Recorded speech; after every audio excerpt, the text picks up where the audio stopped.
Bonjour, je m'appelle Antoine Perel, j'ai 35 ans. Je suis athlète handisport, donc qui dit handisport dit handicap. Donc je suis malvoyant, c'est une maladie génétique, donc j'ai une dystrophie congénitale des cônes. Tout simplement, j'ai une tache au centre de l'œil, donc j'ai une vision périphérique. Donc je fais de l'athlétisme handisport de 2005 jusqu'à 2016 où j'ai effectué plusieurs championnats d'Europe, championnats du monde. J'ai aussi fait les Jeux paralympiques de Tokyo. Et en 2016, je me suis reconverti dans le paratriathlon. Avant ça, c'était une aventure, le paratriathlon, et au fait, au fur et à mesure des épreuves, les résultats sont venus et j'ai intégré la qualif, la sélection pour les Jeux paralympiques de Tokyo où j'ai fini, où j'ai fait une 6e place aux Jeux paralympiques de Tokyo qui s'est déroulé il y a 3 semaines fin août.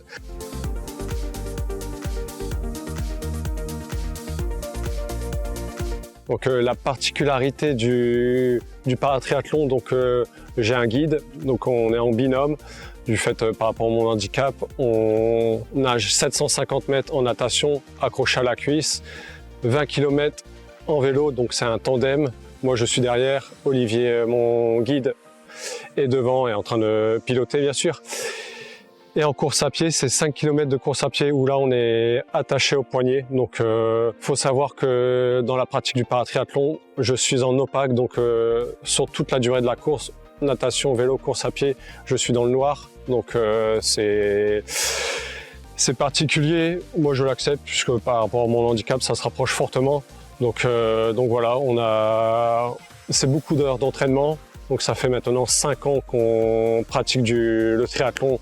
Olivier, il faut savoir, il a été champion du monde d'Ironman Hawaï en groupe d'âge, donc c'est pas n'importe qui, c'est un guide qui est professionnel et qui a, humainement parlant, qui m'a ouvert entre guillemets les bras pour me guider, pour m'accompagner dans mon projet paralympique, et en aucun souci il m'a dit oui, pas de souci, je t'accompagne dans l'aventure, je mets ma carrière de côté justement pour vivre autre chose, puisqu'il avait fait un peu le tour de tout. Et au fait, au fur et à mesure, comme j'avais dit, on a créé une bonne ambiance, une amitié, même un peu plus qu'une amitié. Maintenant c'est devenu comme un frère pour moi.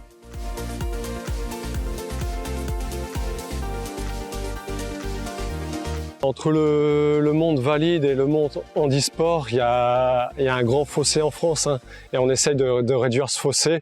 Donc on essaie d'intégrer les personnes en situation de handicap vers le monde valide et puis créer des sections dites handisport. On va créer un club handisport. On va essayer justement d'amener ces personnes en situation de handicap par le biais de matériel où ils pourront pratiquer, bien sûr avec des prothèses, avec un binôme. Voilà, on fait qu'une famille, on s'entraîne ensemble, on souffre ensemble, on a les mêmes sourires et on s'amuse ensemble.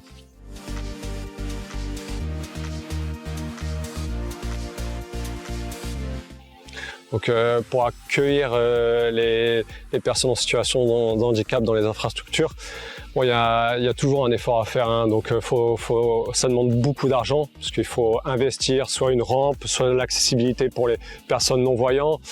C'est un gros dialogue, c'est avec les présidents de clubs, avec les mairies, mais bon, il y a possibilité de mettre en place les choses pour rendre l'accessibilité à toutes les associations, clubs. Des fois, c'est pas grand-chose, mais le pas grand-chose, ça peut être une montagne pour certains clubs. Donc, il suffit d'être bien soutenu et ça devient tout simple.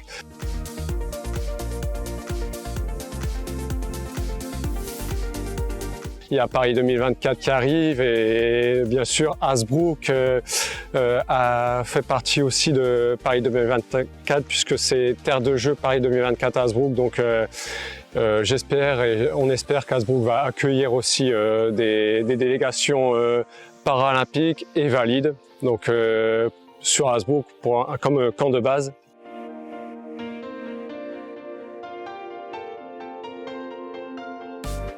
Fais de tes rêves une réalité.